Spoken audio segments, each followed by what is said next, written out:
नमस्कार दोस्तों, स्वागत है आपका अपने YouTube channel the futures education में। दोस्तों, आज हम संविधान का भाग 5 पढ़ेंगे। भाग 5 एक बड़ा भाग है जिसमें आर्टिकल 52 से लेके आर्टिकल 152 तक का उल्लेख किया गया है। ठीक है, तो भाग 5 का जो पहला अध्याय है वो कार्यपालिका से संबंधित है और कार्यपालिका का जो उप अध्याय है वो है राष्ट्रपति। अर्थात आज हम किसके बारे में पढ़ेंगे? राष्ट्रपति के बारे में पढ़ेंगे। ठीक है दोस्तों, राष्ट्रपति का उल्लेख संविधान के आर्टिकल 52 में किया गया है। दोस्तों, हम जानते हैं कि भारत में जो चुनाव होते हैं राष्ट्रपति के, वो 17 जुलाई को राष्ट्रपति के जो चुनाव होते हैं वो 17 जुलाई को मतदान होता है, 20 जुलाई को गिनती होती है और रिजल्ट भी आ जाता है और 25 जुलाई को शपथ ग्रहण हो जाती है। दोस्तों, 1977 में जब नीलम संजीवा रेड्डी राष्ट्रपति बने निर्विरोध, जो पहले निर्विरोध राष्ट्रपति भी रहे भारत के, क्योंकि आज तक नीलम संजीवा रेड्डी के अलावा कोई निर्विरोध राष्ट्रपति नहीं बन पाया है। इन्होंने सर्वप्रथम 25 जुलाई को शपथ ग्रहण किया था। उसके बाद में धारणा हो गई कि राष्ट्रपति का जो पद है या जो शपथ है वो 25 जुलाई को होती है। इससे पहले 13 मई को शपथ ग्रहण समारोह होता था। ठीक है दोस्तों, आज हम जिन आर्टिकल्स को पढ़ेंगे वो हैं आर्टिकल 52, आर्टिकल 53, आर्टिकल 54 और आर्टिकल 55। इन 4 आर्टिकल्स के बारे में हम विस्तार से पढ़ेंगे।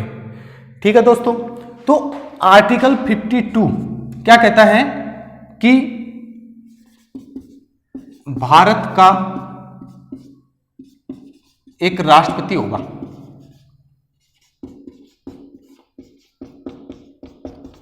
ठीक है दोस्तों, आर्टिकल 53 क्या कहता है कि संघ की कार्यपालिका शक्ति राष्ट्रपति में निहित होगी, राष्ट्रपति में निहित होगी और उन शक्तियों का उपयोग या तो राष्ट्रपति खुद करेगा, उपयोग संविधान के अनुसार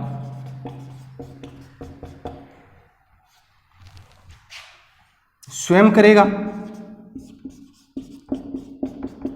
या फिर अपने अधीनस्थ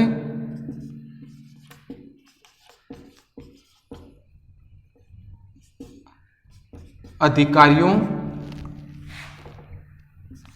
के माध्यम से करेगा।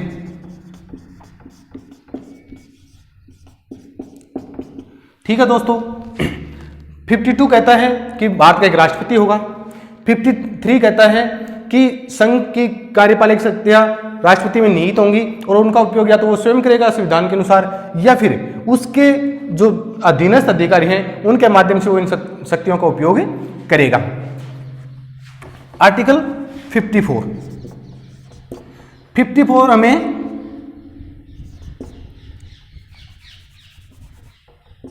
निर्वाचक मंडल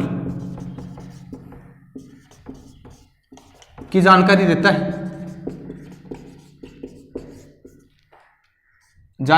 है, अब दोस्तों 54 को हम विस्तार से पढ़ते हैं।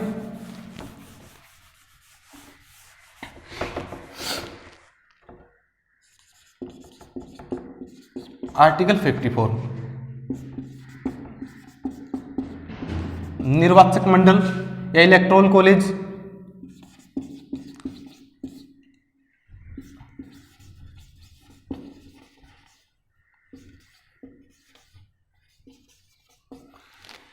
निर्वाचक मंडल में कौन कौन सदस्य होंगे? ठीक है दोस्तों, तो सबसे पहले हम देखते हैं कि निर्वाचक मंडल में कौन कौन सदस्य होंगे। लोकसभा, राज्यसभा, सभी राज्यों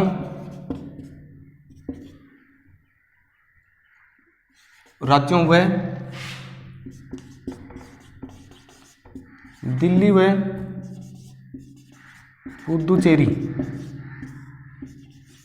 की विधानसभाओं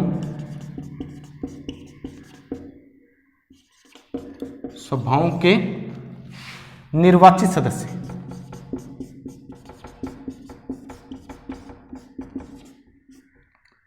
दोस्तों यहां सबसे जो ध्यान देने योग्य बात वो है निर्वाचित सदस्य, क्योंकि लोकसभा में मान लो राष्ट्रपति द्वारा 2 लोग मनोनीत किए जाते हैं जो एंग्लो इंडियन होते हैं, और राज्यसभा में 12 लोग मनोनीत किए जाते हैं जो कला विज्ञान आदि में जो उत्कृष्ट कार्य करने वाले लोग हैं उनको राष्ट्रपति द्वारा मनोनीत किया जाता है। और विधानसभा में भी राज्यपाल द्वारा एक व्यक्ति को मनोनीत किया जा सकता है।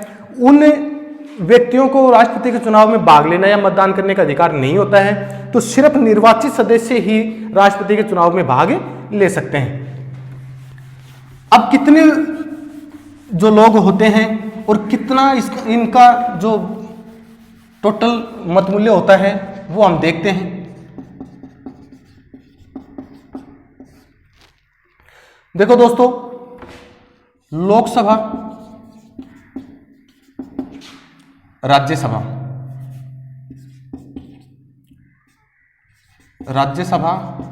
और विधानसभाएं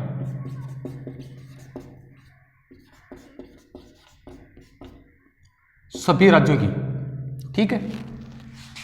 लोकसभा में वर्तमान में 545 सदस्य हैं, 545 हैं। राज्यसभा में 245 हैं और विधानसभाओं के सभी राज्यों की विधानसभाओं को जोड़ करके दिल्ली पुदुचेरी के, और इसमें टोटल हैं 4120 सदस्य जो राष्ट्रपति के चुनाव में भाग लेंगे। अब ये जो 545 हैं इनमें से 543 तो निर्वाचित हैं और 2 सदस्य मनोनीत हैं। ये जो 245 हैं इनमें से 233 सदस्य निर्वाचित हैं और 12 सदस्य हैं वो मनोनीत हैं। तो ये जो मनोनीत सदस्य हैं ये राष्ट्रपति चुनाव में भाग नहीं लेंगे। इसका मतलब क्या हुआ कि 543 प्लस 233 प्लस 4120 सदस्य, यानी टोटल कितने हो गए? ये 4896 टोटल सदस्य 4896, यानी कि 776 सदस्य जो हैं वो संसद लोकसभा या राज्यसभा से और 4120 विधानसभाओं से। तो ये टोटल जो सदस्य हैं ये इनको मिलाकर के कुल जो व्यक्ति हैं जो राष्ट्रपति चुनाव में वोट डालेंगे उनकी संख्या है 4896 सदस्य। ठीक है दोस्तों, ये वोटर टोटल वोट हैं 10,98,882। ये कैसे हैं वो हम आर्टिकल 55 में देखेंगे। ठीक है दोस्तों, यहां तक कोई दिक्कत नहीं है।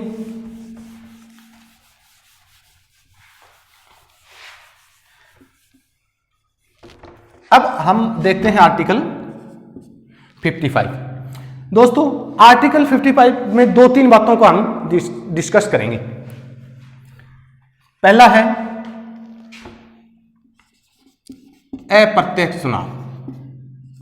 राष्ट्रपति का जो चुनाव होता है वो अप्रत्यक्ष होता है, यानी जनता उसमें सीधा सीधा वोट नहीं डालती है, सीधी भागीदारी जनता की नहीं होती है। जनता के चुने हुए प्रतिनिधियों के द्वारा राष्ट्रपति का चुनाव करवाया जाता है, इसलिए इसको प्रत्यक्ष डायरेक्ट इलेक्शन ने करके और अप्रत्यक्ष चुनाव कहा जाता है। ठीक है दोस्तों, दूसरा है कि होता कैसे है।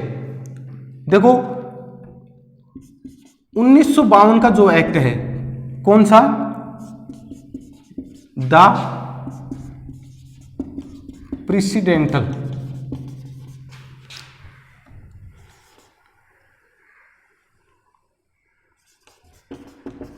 इलेक्शन एक्ट 1952 के तहत राष्ट्रपति का चुनाव होता है। ठीक है, और जो चुनाव होते हैं भारत में वो होते हैं आरपीए के तहत, यानी रिप्रेजेंटेशन ऑफ पब्लिक एक्ट। इसे हिंदी में हम क्या कहते हैं? जनप्रतिनिधित्व, जनप्रतिनिधित्व निर्वाचन अधिनियम, निर्वाचन अधिनियम। बाकी जो चुनाव होते हैं वो इसके तहत होते हैं, और राष्ट्रपति का जो चुनाव होता है वो इसके तहत होता है। ठीक है दोस्तों, अब हम देखते हैं दूसरा, समानुपातिक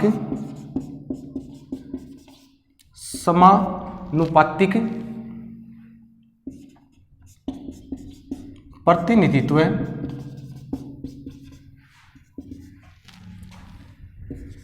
की एकल संक्रमणीय। दोस्तों, संक्रमणीय की जगह हम हस्तांतरणीय या स्थानांतरणीय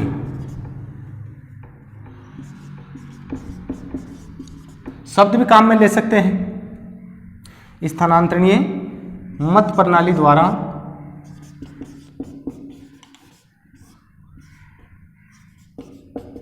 गुप्त मतदान होता है, गुप्त मतदान होता है। ठीक है दोस्तों, अब हम देखते हैं समानुपातिक प्रतिनिधित्व और एकल संक्रमणीय जो हस्तांतरणीय या स्थानांतरणीय जो मत प्रणाली है, ये दोनों अलग अलग चीजें हैं। इनको भी हम अभी आगे डिस्कस करेंगे। अब हम बात करते हैं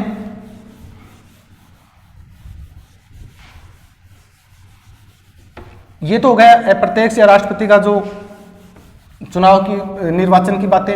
थोड़ा सा हम देखते हैं प्रत्यक्ष चुनाव में कि अप्रत्यक्ष चुनाव किन किन का होता है और प्रत्यक्ष चुनाव किन किन का होता है। प्रत्यक्ष चुनाव और अप्रत्यक्ष चुनाव। प्रत्यक्ष चुनाव जो होता है वो देखो, लोकसभा, विधानसभा, पंचायती राज के तीनों स्तर, जिला पंचायत, पंचायत समिति और ग्राम पंचायत स्तर, तीनों स्तरों का, और नगर निकाय का। नगर निकाय में नगर निगम, नगर परिषद और नगर पालिका।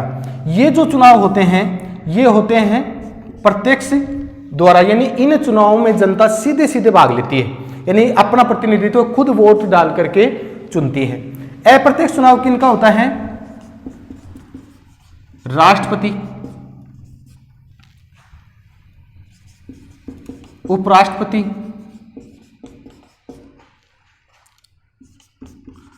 राज्यसभा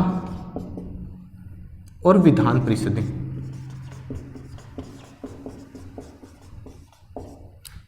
इनके चुनाव होते हैं वो अप्रत्यक्ष चुनाव होते हैं कि इन चुनावों में जनता सीधे सीधे वोट नहीं डालती है। इन चुनावों में जनता के चुने हुए प्रतिनिधि जो विधायक और सांसद जो होते हैं वो इन चुनाव में भाग लेते हैं और इनका चुनाव करते हैं। ठीक है दोस्तों, अब हम देखते हैं कि प्रत्येक चुनाव में भी दो प्रणाली होती है। पहली होती है फर्स्ट पास्ट द पोस्ट। अगर इसे हम हिंदी में कहें तो सबसे आगे निकलने की पद्धति। ठीक है दोस्तों, सबसे आगे निकलने की पद्धति कैसे? देखो, हमारे यहां हम एक एग्जाम्पल लेते हैं। मान लो किसी विधानसभा क्षेत्र का चुनाव है और वहां पे मान लो एक विधायक चुना जाना है। उस क्षेत्र में लगभग 1 लाख लोग निवास करते हैं या 1 लाख मतदाता हैं। 1 लाख मतदाता में से हम मानते हैं कि 60,000 लोगों ने वोट किया, यानी कुल वोटिंग हुई 60,000। और हम मान लेते हैं कि इस विधायक पद के लिए 4 उम्मीदवार चुनाव लड़ रहे हैं, ए, बी, सी और डी। अब हम ये मानते हैं कि जो कैंडिडेट ए है उसको मिलते हैं 20,000, कैंडिडेट बी है उसको मिलते हैं मान लो 17,000, सी को मिलते हैं 13,000 और डी को मिलते हैं 10,000। तो हो गए 60,000। इस प्रकार से वोटों का वितरण होता है।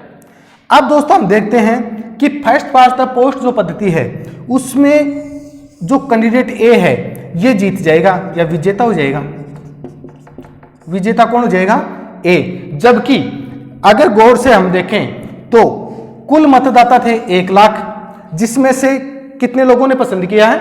मात्र 20,000 लोगों ने। इसलिए हम कह सकते हैं कि 1 लाख में से 80,000 जो बचे हुए मतदाता हैं या तो उन्होंने इनको नापसंद किया है या फिर कम से कम इनको चुनने की पसंद में अपना हाथ खड़ा नहीं किया है। तो 20,000 मत प्राप्त करके भी वो इन लोगों पर राज करता है। तो ये सबसे आगे निकलने की पद्धति, यानी सबसे ज्यादा इन्होंने वोट प्राप्त किया इसलिए ये विजेता हुए। तो ये जो पद्धति है ये कहलाती है फर्स्ट पास्ट द पोस्ट पद्धति। हमारे संविधान निर्माताओं ने इसको इसलिए अपनाया कि भारत जैसे देश में जैसे लिस्ट सिस्टम दूसरा होता है, लिस्ट सिस्टम वो थोड़ा सा टिपिकल भी होता है और वो थोड़ा समझने में मुश्किल होता है। इसलिए संविधान निर्माताओं ने ये पद्धति अपनाई है जिससे प्रत्येक विधानसभा या जो एमपी सांसद क्षेत्र है उनसे एक व्यक्ति चुना भी जाएगा और जनता को किसी प्रकार की कोई शिकायत भी नहीं होगी। दूसरा जो पद्धति है वो है सूची प्रणाली, जिसे इंग्लिश में हम लिस्ट सिस्टम कहते हैं।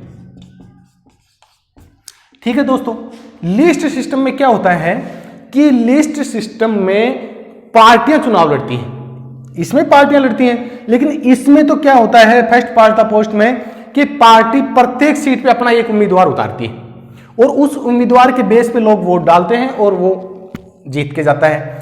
सूची प्रणाली में पार्टियां उम्मीदवारों की लिस्ट जारी करती हैं। कैसे? देखो हम उदाहरण से मानते हैं। मान लो किसी राज्य में विधानसभा सीटें 100 हैं और हम ये मानते हैं कि प्रत्येक सीट पे 50% हिंदू हैं, 35% मुसलमान हैं और 15% अदर कम्युनिटीज हैं। और हम ये मान लेते हैं कि 100 की 100 जो सीटें सभी पे जो रेशियो है ये इसी क्रम में है।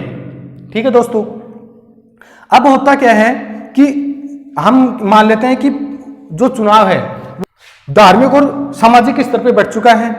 अब इसमें करती क्या है पार्टियां कि उन्होंने सभी सीटों के लिए एक क्रमांक नंबर 1 से लेकर के और 100 तक अपने उम्मीदवारों की लिस्ट जारी करेंगी। हिंदू जो पार्टी है वो भी लिस्ट जारी करेगी 1 से 100 तक, मुस्लिम पार्टी है वो भी, और अदर जो पार्टी हैं वो भी अपनी लिस्ट जारी करेंगे। अब हम ये देखते हैं कि चूंकि चुनाव धार्मिक या जाति आधारित है तो हम देखते हैं कि 100 सीटों पर प्रत्येक जो सीट है उसके ऊपर 50% जो मत मिले हैं वो हिंदू पार्टी को मिलते हैं हिंदू पार्टी 50%, मुस्लिम पार्टी 35% और अदर्स जो है उसको मिलते हैं 15%। चूंकि हिंदू पार्टी को 50% वोट शेयर मिला है तो निर्वाचन आयोग जो 100 सीटें हैं उसमें से 50 सीटें हिंदू पार्टी को दे देगा। मुस्लिम पार्टी को 35% वोट मिले हैं तो निर्वाचन आयोग 35 सीटें मुस्लिम पार्टी को दे देगा और 15% अदर को मिले हैं तो 15 सीटें अदर को दे देगा। इसमें दोस्तों होता क्या है कि वोट शेयर के आधार पर सीटें आवंटित कर दी जाती हैं। अब आप सोच रहे होंगे कि जो 1 से 100 तक उम्मीदवार हैं, सीटें 50 मिली, अब इसमें जीता कौन?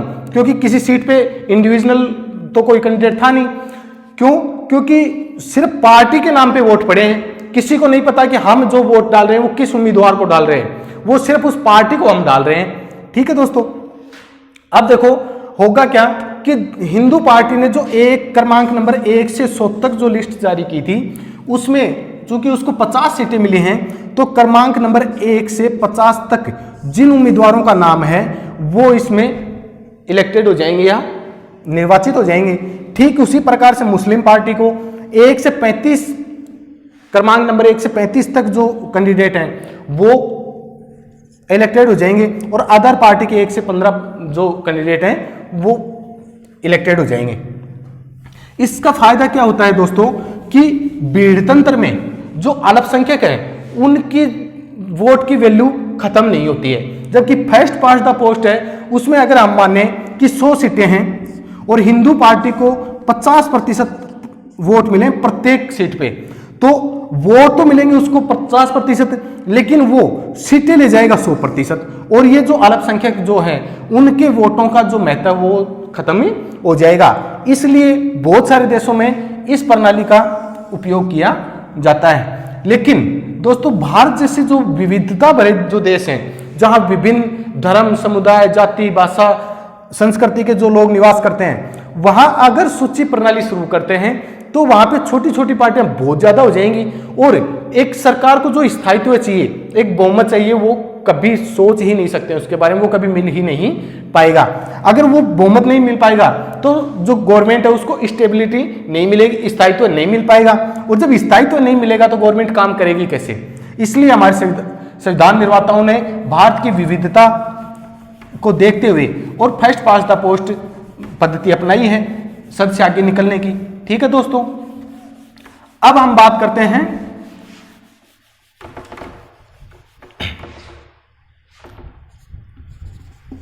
अप्रत्यक्ष चुनाव। ये इसमें क्या होता है कि जनता सीधे सीधे भाग नहीं लेती है।